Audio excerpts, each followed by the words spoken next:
Okay, now I will clap my hands for synchronizing the audio. And we will start. We will unpack deconstruction theory.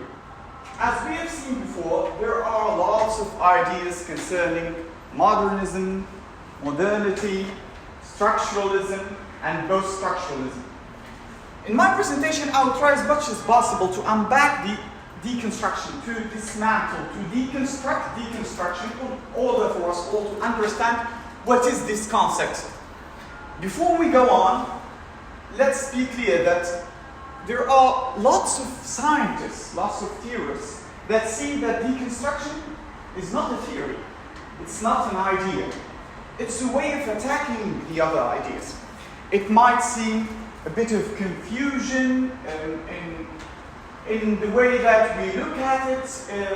We might feel like it's a bit complex, but we will try to make it as joyful as possible. So let's move on. Let's start with the point that we've already talked about. Ferdinand de Saussure talked about the signifier and the signified. And also in the book itself that we are studying, there is this equation of sign and it equals signifier and signified. So, Ferdinand de Saussure said this: every meaning in language comes from a signifier. The signifier might be a word, might be speech, might be a semiotic sign that we see and understand something from. And we will give an example of that in order for us to understand this. When we say the word, the example in the book is tree. Let's not talk about tree. Let's talk about dogs. People in Istanbul love dogs. We in Libya hate dogs, I don't know why. So I want you all, right now, in this exact moment, to close your eyes. Close your eyes and think about the word dog for like 1, 2, 3 seconds. Open your eyes. I'm going to ask two of you to give me the projection that they have imagined for the word dog. Let's start with you. What is a dog? A dog has 4 legs and we can say golden retriever in my mind. It's a yellow and it is friendly and it has 4 legs and it is running around and holding a ball. Okay, that's a dog in your mind. Aisha. I thought of it as a stray dog. Orange in color, medium size, and friendly also, but maybe not as social. Not as social. Cool. As we have seen here, in the example of the word dog, it's a very simple word. Most of the people know it, at least who speak English. And we know the animal itself. We both agree that we know it, yet we both disagree on how it might look like, how it might behave. The projection on our mind is different from one person to another, although we say the same word. That's one failure in language that might happen when we use the sign to lead to the signified, the signifier to lead to the signified. You can also look at that from like when we see smoke in the woods. We understand that there is fire. Exactly. So it's a signifier that led to a signified. That's more clear, but back to the words, back to the language. The relationship between the signifier and the signified, as Bushra said earlier, is arbitrary. So the relationship between the words, let's give another example. Let's make this higher and give the word, for example, the word cat. The word cat means that little furry, 4-legged animals that we usually see as a pet. But what makes this 3 letters of C and A and T gives that picture in our mind of a cat. This relationship is arbitrary, which means that there is no specific route that leads for this linguistic sign to lead to that understanding of us.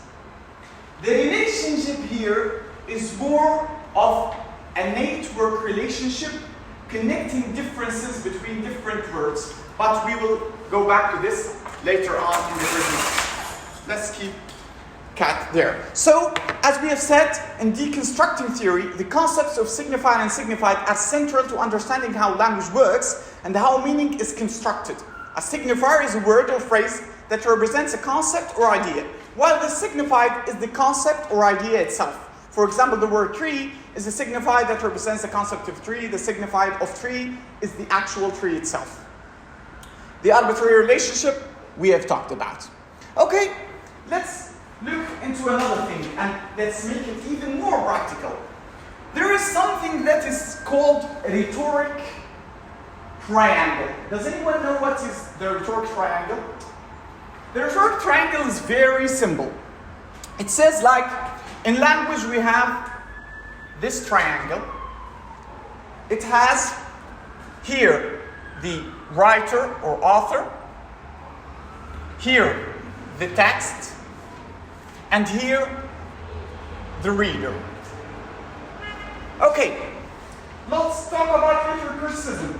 In new criticism, by raising hand, for anyone who knows the answer. In new criticism, what do we focus on from these three angles of the rhetoric angle? Raise your hand if you know the answer. In new criticism, what do we focus on? Text. Okay, without raising hand, we shall say it. We focus on text in new criticism. What about reader response? Reader. The reader, as it said, as the name implies. Okay, what about deconstruction? All of them. Or none of them. Or none of them. Yeah. Cool. All of them or none of them. We believe in deconstruction that the meaning is not there. So if we look into the writer, the text, and the reader, we cannot see meaning. Yet, if we focus on one of those three angles, we focus on the text. Why? Because it's about structuralists. So we look at the structure itself, dismantle it, deconstruct it, to reach the understanding of no meaning. So if we looked into one of them, we must look at text. But if we really look at it, we don't look at anywhere to see that there is meaning, because there is no meaning according to deconstruction. So deconstruction is a philosophical theory and method of literary criticism that seeks to understand the relationship between text and meaning.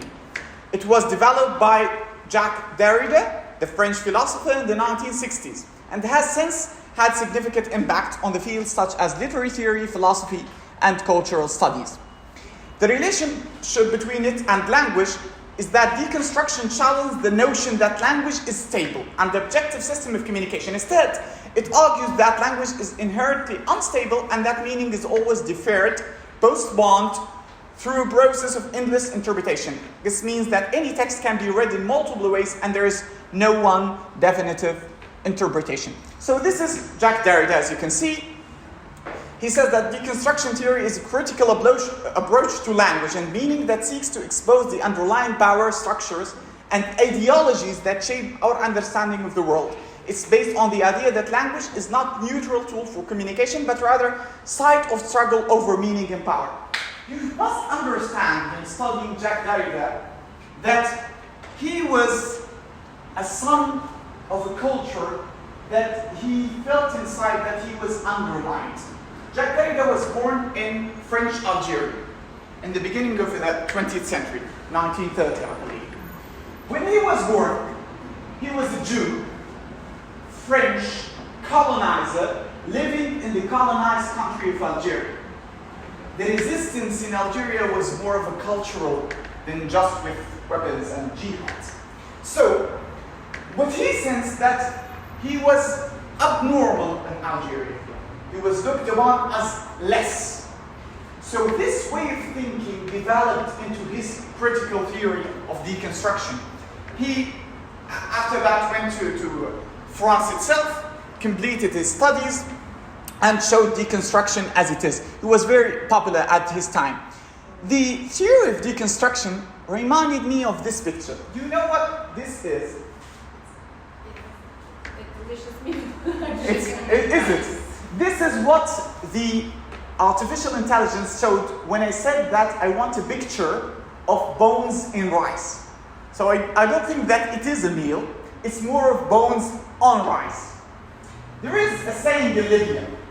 When we try to, we all have that friend that always want to show the insufficient meaning that you are providing. So when you say something, he will say the complete opposite. So if I say, Rida, you look very nice today, you would say, so yesterday I wasn't looking nice. So we all have that friend that finds bones in the rice. So when I first studied deconstruction, I immediately remembered this saying that we have in our Libyan culture, finding bones in the rice. We all have that person who look from a deconstructive perspective. We also have another saying of describing this man of sleeping in the road.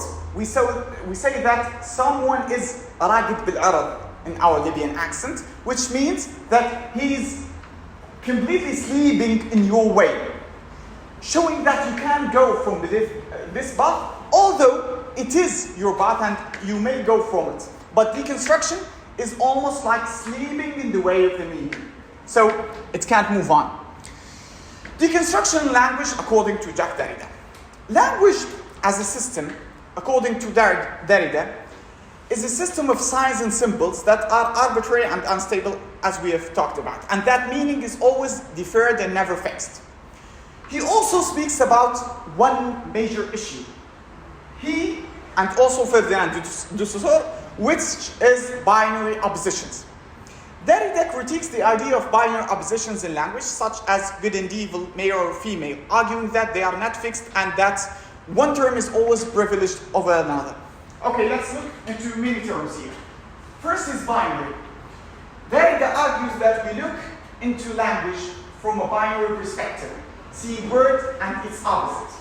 So if we say good, the opposite is bad, or good versus evil, white versus black, up versus down, and so on.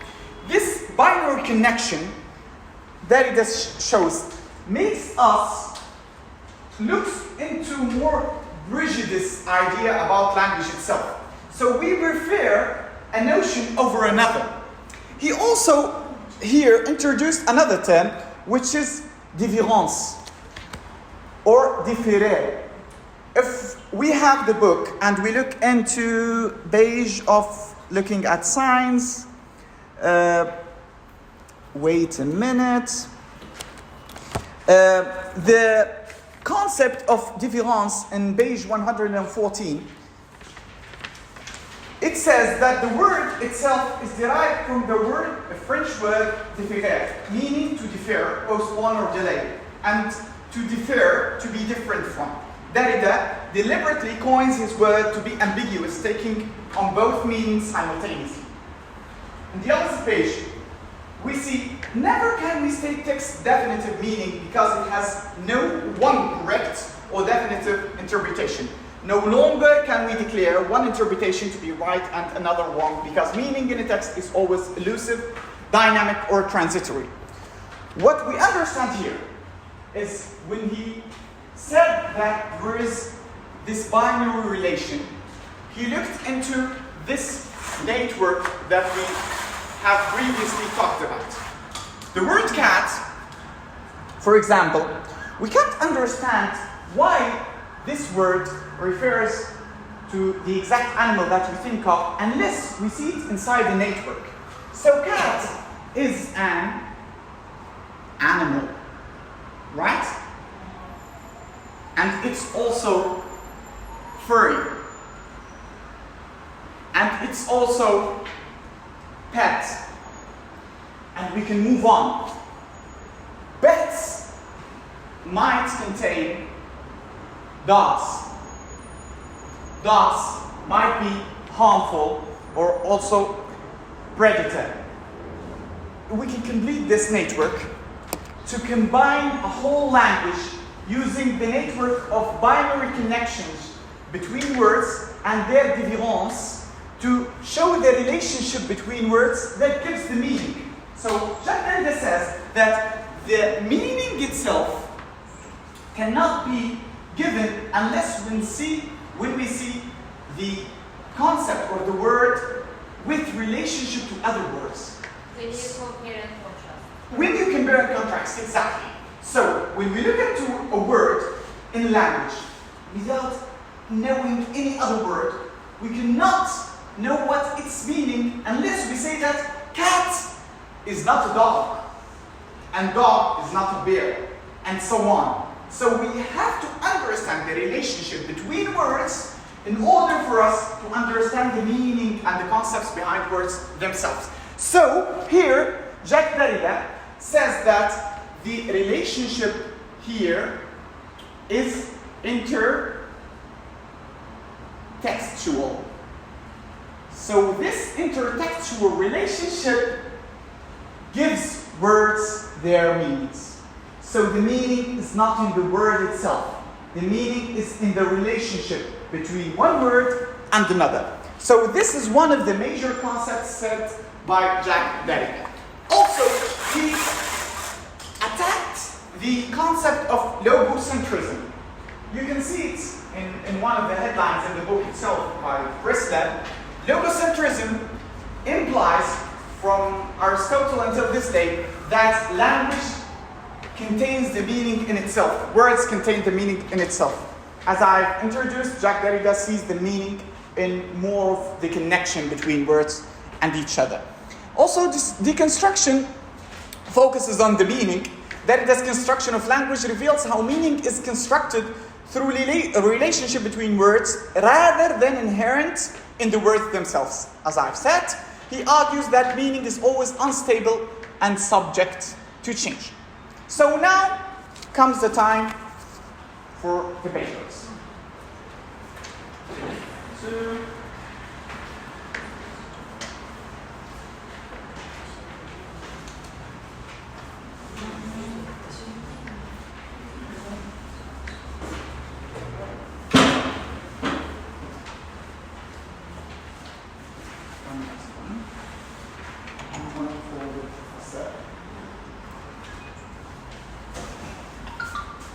So here, this is what ChatGPT said when I asked him to introduce me into bullet brief points talking about deconstruction theory in an informal way.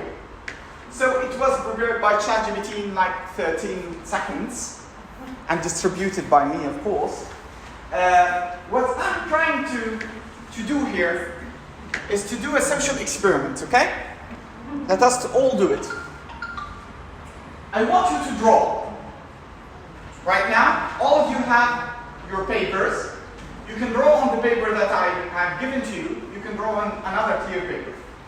What I want you to draw is, very hard one, huh? I want you to draw anything. For real, I want you to draw anything in like 30 seconds. For example, this is my paper, okay? And I will draw like this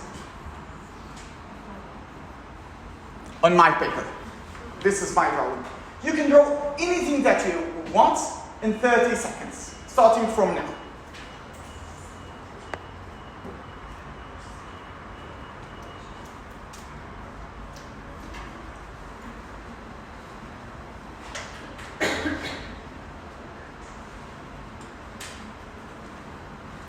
Ten, 9, 8, 7, 6, 5, 4, 3, 2, 1, and done. Okay, stop. Time is up. Okay, let's see here. Here we have a butterfly. Here we have an eye. Here we have a circle, and I think that there is a small building inside. Here we have a star. Here we have a small heart. Here we have a flower. What else? A tree. Another flower and a female, I believe. A female young person, girl. Signifier and signifier. So, what did happen here? What I tried to do is a social experiment that one of our colleagues back in the university did to us in her first presentation in her first academic year. She supposed that people are either free thinker or not. Free thinkers think outside of the box and the other people stay inside. What she said that this drawing that I might draw in the beginning, giving the example, might affect somehow the drawing that you will draw, even though I said that you can draw anything. So, an example, in more than 3 or 4 drawings, I saw circles. Although it's the simplest thing to draw, but yet it was affected by our subconscious to put it there. It also showed happiness, good thing. So I saw many flowers, houses, butterflies, and so on. So this affected our way of interpreting the need to draw anything. You can draw a line, just like that. Yet no one did. And you can think of so many examples that we do. What we did here is that we made prejudice enter the scene. And this is what Jacques Derrida's attacks. Those 3 bullet points are from Presley's literary criticism that we are studying. He says that a deconstructionist begins textual analysis by assuming that text has multiple interpretations and that text allows itself to be reread and thus reinterpreted countless times. Okay, ultimately a text's meaning is undecidable because each reading or rereading elicits different interpretations. So the connection, deconstructionists wish to free us from the constraints of our prejudiced beliefs. Our prejudiced beliefs. Anyone of you have read Pride and Prejudice? Yes. Yeah, it's very cool. It doesn't have any connection with it. So, our prejudiced beliefs prefer one thing over another. So we come into conclusion of one thing over so many possible conclusions from language itself. So if you look at a dog as a cute pet, also furry and cozy, and it might come with us in the house. Me, myself, when I was a kid, I was terrified of dogs. Until now, I was terrified from the last apartment that I was used to live in because there was a dog in the street whenever I go into my apartment. So I look at dogs as a terrifying things. I look at their teeth. I look at their way of getting too close to people. They might bite them and so on. So the way that we look at things is controlled by the prejudice of our previous beliefs and understanding and looks into the world. That's what Jacques Derrida attacks, because he believes that this prejudice makes the interpretation of the direct text misinterpreted. So we lose the meaning. So we reach a conclusion of no meaning. Deconstruction and text. Deconstructing text. Okay? This is more of the methodology of deconstruction. Derrida's theory of deconstruction challenged the traditional view of language meaning, suggesting that all texts are inherently unstable and contradictory. This means that there is no single fixed interpretation of text and that its meaning is constantly in flux. In textual analysis, deconstruction involves closely analyzing the language and structure of text, looking for contradictions and inconsistencies. By revealing these hidden tensions, deconstruction aims to destabilize the text meaning and challenge traditional interpretation. By the way, I brought a book with me just today's morning when I was going out of the house. I saw the book in the library, and it's 1984. Has anyone read this? George Orwell, yes. It has one major term, one key term in the novel itself that talks about contradictions in meaning that may make a word give the meaning of another. Do you remember the term itself? It's called double meaning. Double meaning is mentioned and highlighted in the dictionary prepared by the protagonist of this novel.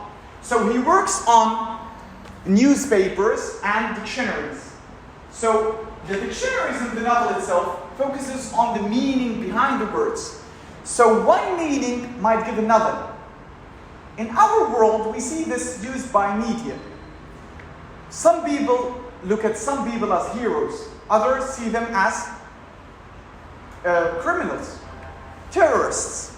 So even the word, by the way, terrorists, even when we look at the word, I mentioned it previously, deliberately, jihad.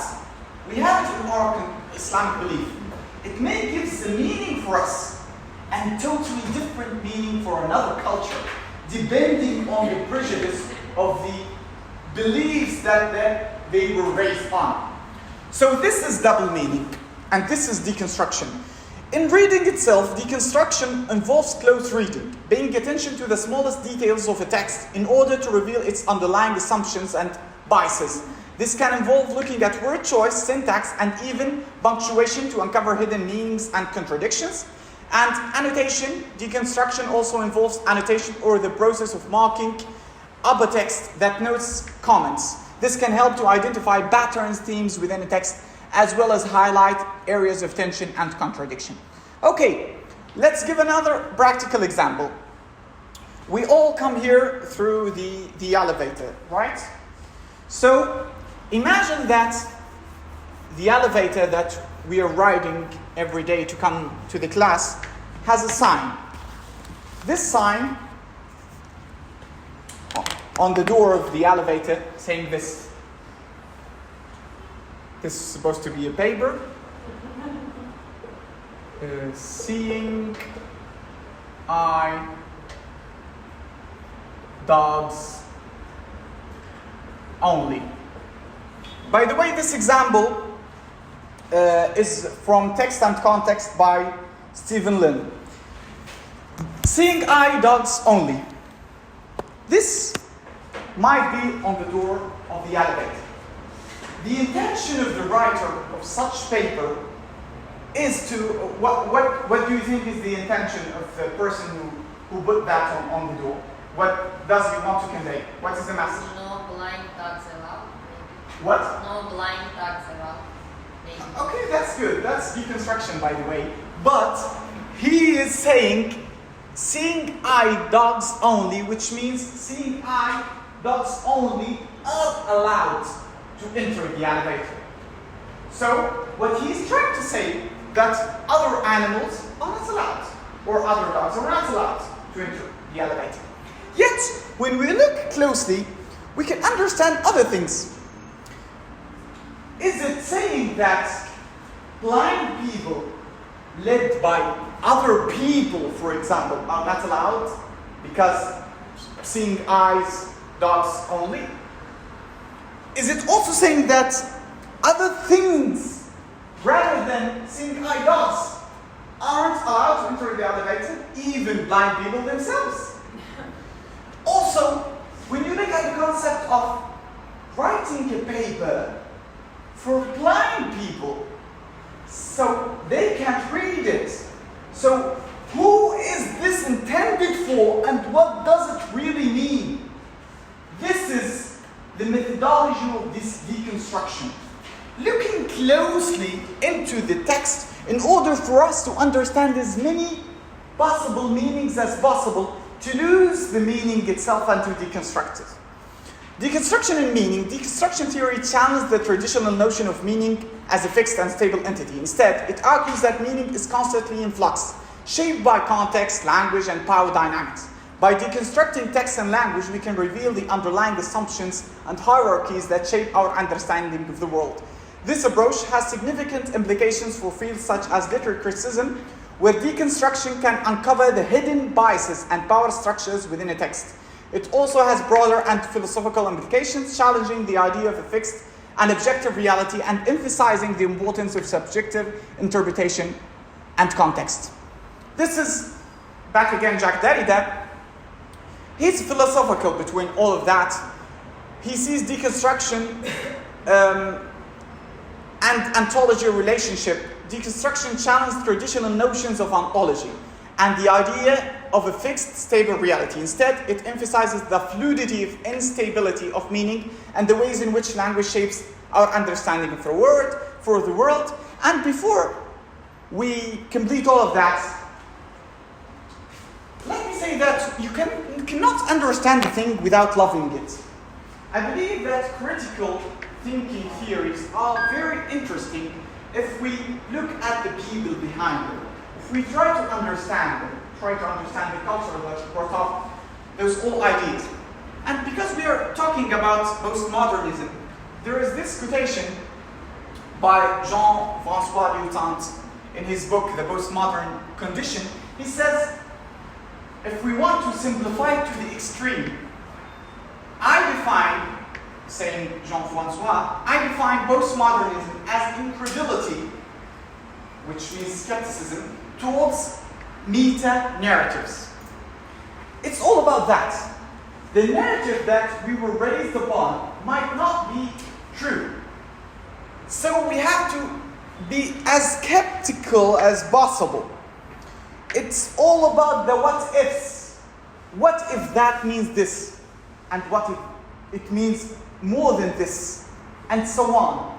The fluidity of meanings inside one text gives us a sense of untrust towards text and language itself that leads us to a stage that we believe that text itself might have no one meaning. I will try to open the video now. I don't think that the voice will be so up. It has subtitles, so I brought my iPad. I will open the same video here for the sound, okay? It's Jacques Derrida. He's a very interesting person because he attacks everything. He attacks even journalists. So there's an American journalist that asked him to elaborate about the concept. So Jack replied and said, "This is so American of you." So he was looked upon as if he was attacking the American attitude. So the same journalist came later on and asked him about why did that and why do he thinks that this is so American of me, and that was his very interesting reply. When we spoke in Paris and you did that improv in the apartment, you said something offhand. You said, "It's very American of you, Amy, to just sort of give me a topic and ask me to speak." What did you mean by why would it be very American? What struck you about that? Parce que l'expérience, alors, ce que je veux dire par américain ici, évidemment l'usage du mot américain est peut-être un peu abusif, bien sûr. Ce que j'appelle américain ici, c'est deux choses. L'une qui est un peu abusive, l'autre qui l'est moins. Ce qui est un peu abusif, c'est l'attitude utilitaire, manipulatrice. Voilà, on a besoin de ça, do it. Sur tel terme, allez-y, action. Alors évidemment, tous ceux qui font du cinéma font ça. Hein. Mais le cinéma, c'est américain, vous savez. Le cinéma est plus américain qu'autre chose. Hein. Aujourd'hui, l'expérience mondiale du cinéma est largement, comme vous le savez très bien, largement commandée, qu'on s'en réjouisse ou qu'on s'en plaigne, commandée par quand même la culture américaine. Bon, ça c'était la chose, comment dire, abusive, l'usage abusif du mot américain, l'usage un peu vague du mot américain. L'usage moins vague et moins abusif, c'est que souvent, dans l'université américaine, et déjà la première année où j'y étais, en 1956, j'ai remarqué ces situations, à la fois sociales et académiques, où quelqu'un demande à quelqu'un d'autre, ça peut être un professeur à un étudiant, ou un étudiant à un professeur, ou un étudiant à un étudiant, et, could you elaborate on this thing? Could you elaborate? On dit, voilà, je te donne un mot et go and work, ok? À partir d'un mot, hein, elaborate. Et aujourd'hui encore, des étudiants américains, during my office hours, they just come and says, could you tell me more about this or that? Could you elaborate? Et ça, ça se ferait pas en France, par exemple. C'est exclu. Que quelqu'un dise à quelqu'un, alors, pouvez-vous elaborate? Je ne sais pas comment on dirait ça en français. Je ne dis pas que ça n'arrive jamais, mais c'est beaucoup moins fréquent et beaucoup moins probable. Ça arrive quelquefois, et ça aussi c'est américain, c'est américain au premier sens, abusif dont je parlais.